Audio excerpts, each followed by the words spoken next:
Low winter wind across an open airfield. A distant propeller coughs to life, then steadies. The winter of 1943 pressed hard against the walls of a guarded hangar in Dayton, Ohio. Inside, under bare bolts and cigarette smoke, men stood around a shape that did not resemble any aircraft they had ever seen. It was sharp where it should have been smooth, flat where curves had ruled aviation for decades. An airplane built not to fly beautifully but to disappear. Captain Robert Hale traced a line of chalk across a blackboard filled with angles and equations. His voice was low, almost afraid of being overheard. If radar waves hit the surface, he said, tapping the board, they scatter away from the receiver. No echo. No return. Major Thomas Keegan listened without blinking. And if they don't? Hale swallowed. Then the Germans will see it long before we ever do. Chalk scraping. A clock ticking. The math wasn't American. Not entirely. It came from academic papers written before the war, studies on wave reflection published by Soviet scientists who had never imagined their work would be used to evade radar in a global conflict. The equations had crossed borders silently, passed through intelligence channels, refined by men who understood that the future of air combat might belong not to speed or altitude but invisibility thousands of miles away. Snow drifted against the windows of a Soviet research institute outside Moscow. Engineer Anatoly Morozov leaned closer to a dim desk lamp, rereading a captured German report. His fingers tightened around the pages. This geometry, he murmured, this is ours. A colleague frowned. You think the Americans? I think, Morozov interrupted, they believe the math. Back in Ohio, ground crew moved carefully around the aircraft. Sergeant Bill Navarro ran a gloved hand along one jagged panel and shook his head. Looks like it was built by a drunk carpenter, he muttered. You sure this thing won't just fall out of the sky? Lieutenant Jack Mercer, the assigned test pilot, didn't answer right away. He stared at the cockpit, cramped, unfamiliar, wrapped in secrecy.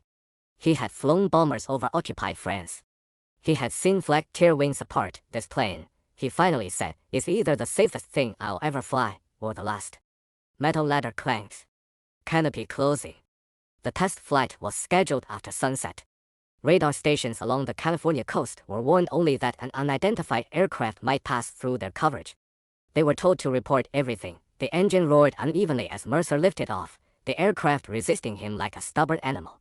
At altitude, the controls steadied, but the silence inside the cockpit felt unnatural. Control, Mercer said into the radio, I'm approaching the radar zone. Static answered. Then a calm voice.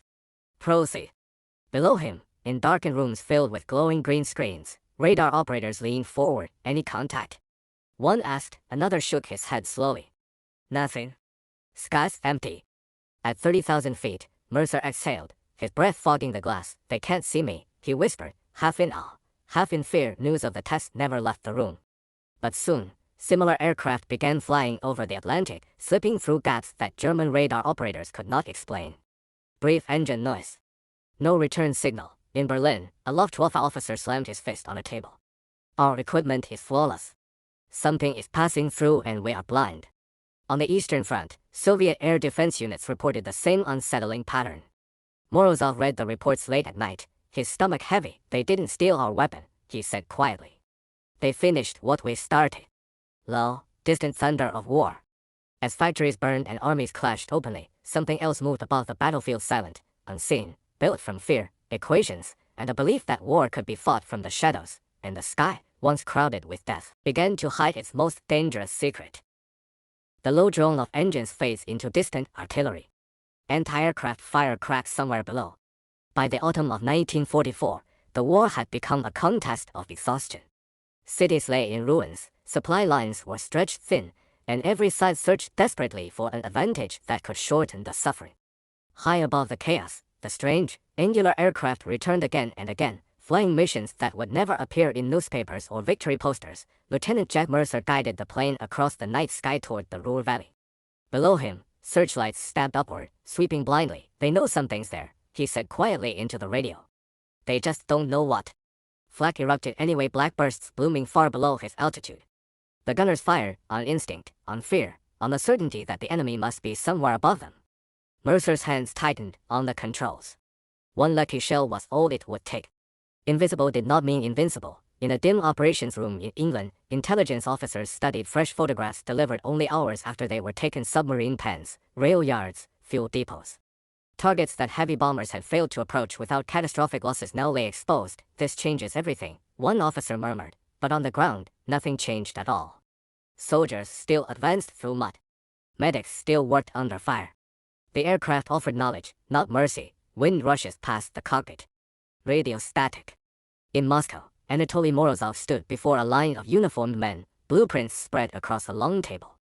His voice carried urgency and quiet frustration. We can replicate this, he insisted. The principles are sound, but it requires precision manufacturing materials we are diverting to armor and artillery. A general glanced at the drawings, then away. We win this war with steel and blood, he said. Not ghosts. Morozov gathered his papers slowly. He understood. The Soviet Union could not afford elegance. It needed force. In Germany, engineers worked feverishly to counter the unseen intruder. New radar frequencies were tested. Experimental fighters were rushed into service. None of it worked. Every unknown contact vanished before interception. By early 1945, Allied forces crossed the Rhine. The end was approaching. Mercer flew his final mission days before the surrender, guiding bombers through a corridor the enemy could not defend. As he turned back toward friendly airspace, the sky ahead glowed faintly with dawn. Control, he said, mission complete. When the war ended, there were no parades for the invisible aircraft. In Ohio, its panels were unbolted and stacked like scrap metal. Engineers watched in silence as months of secrecy were reduced to crates and tarps. Sergeant Navarro broke the quiet. Hard to believe something so ugly changed so much. Mercer nodded. Maybe that's how it had to look. Years later, long after uniforms were folded away and borders redrawn, Morozov sat alone reading newly declassified American documents. The equations were familiar.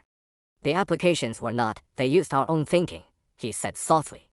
Not to destroy cities, but to pass through the war unseen. Soft piano music begins. History would remember the thunder of tanks, the roar of bombers, the names of generals carved into stone. It would forget the quiet moments men bent over chalkboards, pilots trusting math more than instinct, ideas crossing borders without passports. Yet in those forgotten moments lay a lesson as enduring as the war itself. Courage is not only found in those who charge into fire, but in those who dare to imagine a different path through it. And even when the guns fall silent, the cost of war lingers in shadows, in silence, and in the knowledge that some of the most powerful weapons are never meant to be seen.